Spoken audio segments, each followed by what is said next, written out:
साथियों, आज हमारे सामने हैं Shri RB. Singh, PGT geography. अब पीजीटी ज्योग्राफी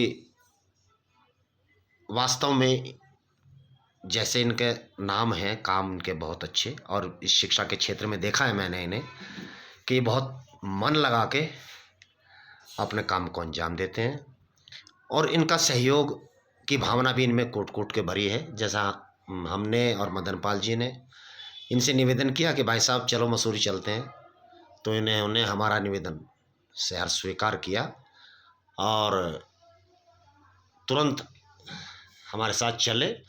और चले ही नहीं, इतने सुरक्षित तरीके से और इतने बड़े ध्यान से गाड़ी को ड्राइव करते हुए मैं यहाँ सुरक्षित लेके आए। पहले तो आपका बहुत बहुत आभार। हाँ, अब हम आपसे निवेदन करेंगे कि यहाँ जैसे हम आए हैं प्रकृति की गोद में, और सुबह भी हम घूमे, कल भी हम शाम को घूमे थे यहाँ, तो आपको यहाँ कैसा महसूस हुआ आकर? पहले सभी साथियों को नमस्कार। नमस्कार।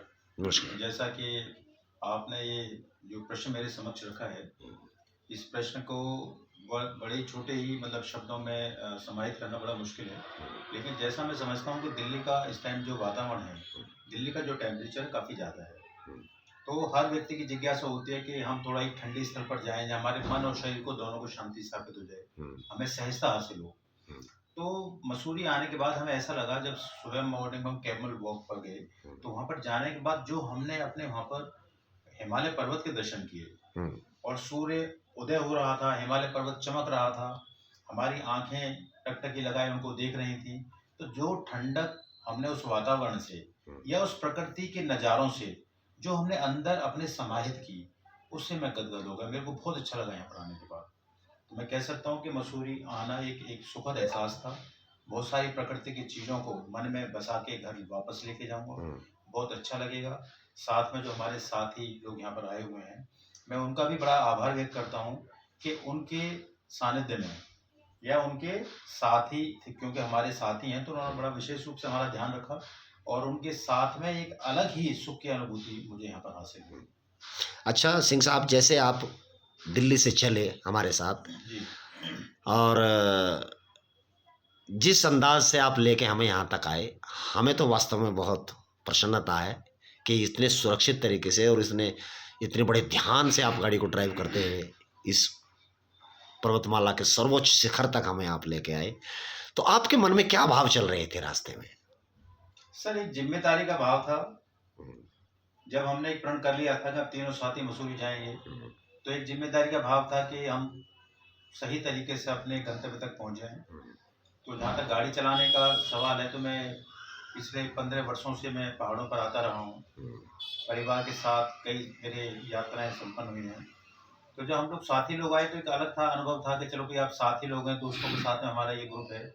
और क्योंकि मेरी ड्राइविंग, मेरा एक सबसे बड़ी खूबसूरत बात यह है कि मैं ड्राइविंग फास्ट नहीं करता, ड्राइविंग को साधने की कोशिश करता हूँ। जहाँ पर जितनी आवश्यकता होती है उतने ही हिसाब से हम ड्राइविंग करते हैं। बहुत तो मेरा अपना एक ये था कि हमारे साथी भी हैं, रास्ते में जो पड़े हुए नज़ारे हैं, जो प्रकृति के दृश्य हैं, हम उनका लुत्फ भी उठा पाएँ, उनको देख भी पाएँ और साथ में अपने गंतव्य स्थान पर आराम से पहुँच भी पाएँ।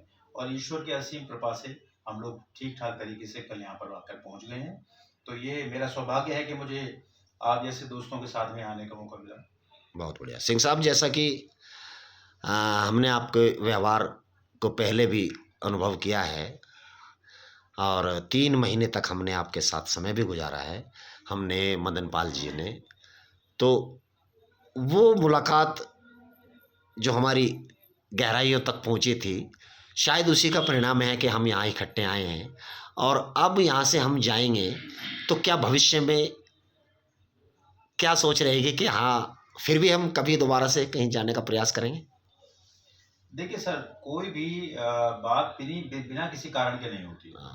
तो जैसा आपने कहा कि जन्म तो इसका हमारे शिविर से ही हुआ था, जो 3 महीने अध्ययन में हम लोग साथ रहे, हमने एक दूसरे को समझा, एक दूसरे को महत्व को समझा, एक दूसरे से काफ़ी कुछ समझने सीखने की कोशिश वहाँ पर की। तो वहाँ पर एक ऐसा बॉन्डिंग बन गया था, ऐसा जिसको हम कहते हैं कनेक्ट पैदा करना। तो हमारे बीच में एक ऐसा कनेक्ट पैदा हो गया। अब हमें ऐसा लगा कि हम ये 2-3 लोग जो हम आए हैं, हम लोग लगा हमारे परिवार के हिस्से, हमारे ही भाई हैं, हम कोई बाहर से नहीं है। जब हम अपना घर का वातावरण महसूस करते हैं और जब तो हम ज़्यादा सुरक्षा उस जगह पर महसूस करते हैं। तो जहाँ पर यहाँ आने की वाली बात है, तो मेरे को बड़ा अच्छा लगा, अपने साथियों के साथ हम लोग वहाँ से निकले और कुल मिला के इसका जो नींव तो हमारे 3 महीने पहले जीवन अध्ययन शिविर में पड़ी चुकी थी। उसी विश्वास के साथ, क्योंकि वो विश्वास हमारा कायम हो चुका था और उस विश्वास को और अलग प्रबलता से देखते हुए यहाँ पर आए और मैं ऐसा उम्मीद करता हूँ कि भविष्य में जब भी समय मिलेगा, जब भी हमारी वैकेशंस मिलेंगी, तो हम कोशिश करेंगे कि इस तरह की आउटिंग्स प्लान की जाए ताकि हम लोग अपने को समझ पाएँ। सबसे बड़ी बात है, प्रकृति जैसे कहते हैं कि एक दूसरे का पूरक है। तो पूरक का मतलब है कि अगर मेरे को अपना समझना है तो खाली मैं नहीं समझ सकता, मैं आपके माध्यम से भी अपने आप को समझ पाता हूँ। अगर प्रकृति में यहाँ पर आया हूँ तो प्रकृति में मैं देखता हूँ कि मेरा योगदान क्या है, प्रकृति के लिए मैं क्या कर सकता हूँ। जब मैं यहाँ पर आके देखता हूँ कि प्रकृति बहुत ठंडी है, मौसम बहुत ठंडा है, तो मुझे लगता है यार कुछ योगदान तो मेरा भी होना चाहिए प्रकृति के अंदर, समाज के अंदर।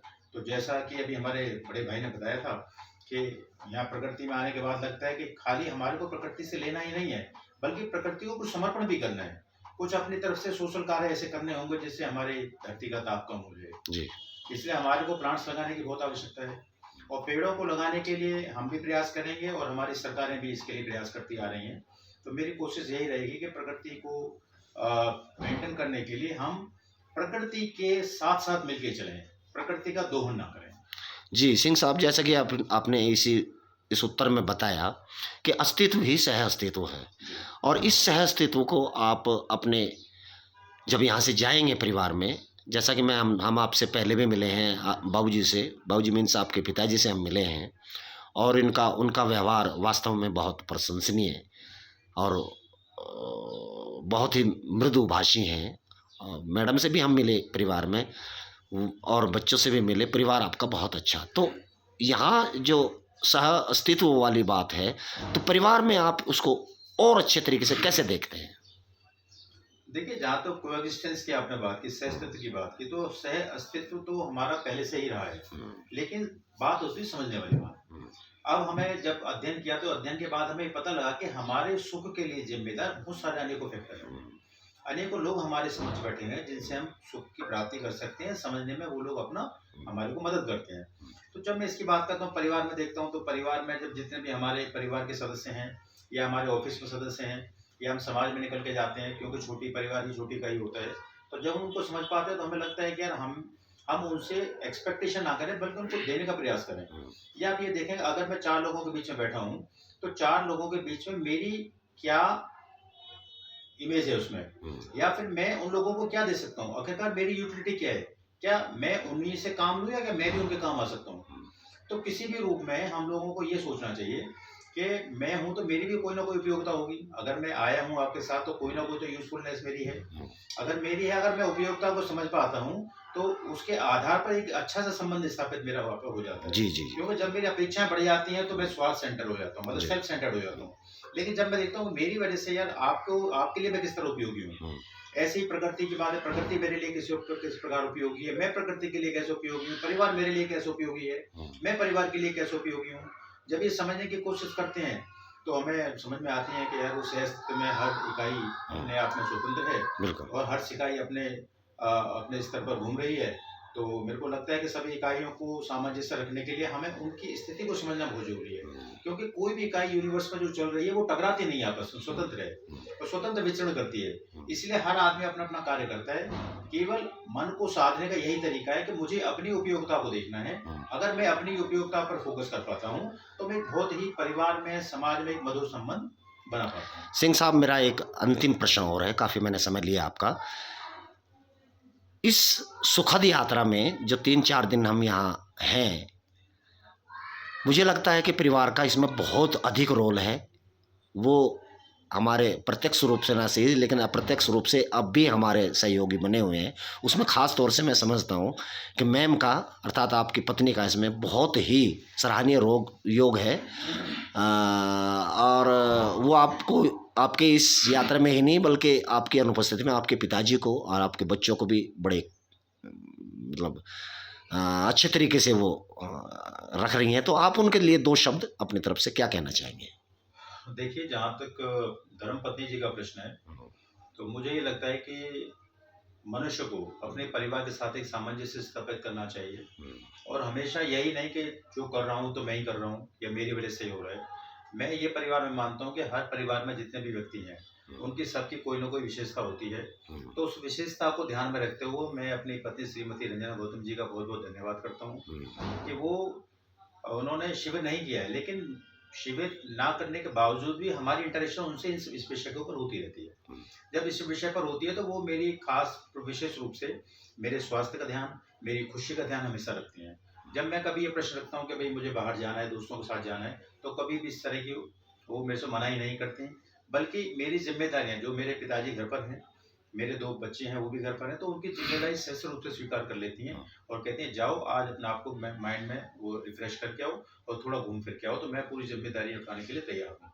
और ये उनका बहुत पुराना व्यवहार रहा है और इसके लिए तो मैं ये कह सकता हूँ कि शायद मेरी ज़िंदगी जो चल रही है ये सफल ज़िंदगी उन्हीं के कारण से है, क्योंकि वो घर पर पारिवारिक ज़िम्मेदारी को सँभाल रही हैं और मैं यहाँ पर प्रकृति की गोद में अपने साथियों के साथ में कुछ सीखने के लिए यहाँ पर आया हूँ। तो उनका बहुत विशेष रूप से धन्यवाद है। मेरे पिताजी का बड़ा धन्यवाद है। मेरे पिताजी हैं जिन्होंने अपना बड़ी मेहनत की कमाई को लगाया मेरे साथ में और आज हम अपने पैरों पर खड़े हो गए, आज अपने परिवार को सँभाल पाते हैं। आज पिताजी भी के साथ हम लोग रहते हैं यहाँ पर, तो बहुत सारी चीज़ों को उनके साथ सीखते हैं और निरंतर यही कामना करते हैं कि परिवार के अंदर एक सामंजस्य बना रहे, हर आदमी का स्टेटस और हर आदमी का अपनी उपयोगिता बनी रहे, हम उसको समझ पाएँ, उनकी स्थिति को भी समझ पाएँ। अगर कोई भी व्यक्ति एक दूसरे आदमी के सामने बैठे आदमी के बारे में समझ सकता है या उसकी मन की कंडीशन को समझ सकता है या उसके कुछ करने या ना करने के कारण को समझ सकता है, तो मेरे को लगता है कि परिवार में आगे बढ़ाने में कोई दिक्कत नहीं आती। बहुत अच्छे सिंह साहब, आपके विचार जान के बहुत अति प्रसन्नता हुई। भविष्य में फिर मुलाकात होगी, तब तक धन्यवाद। बस, धन्यवाद, नमस्कार।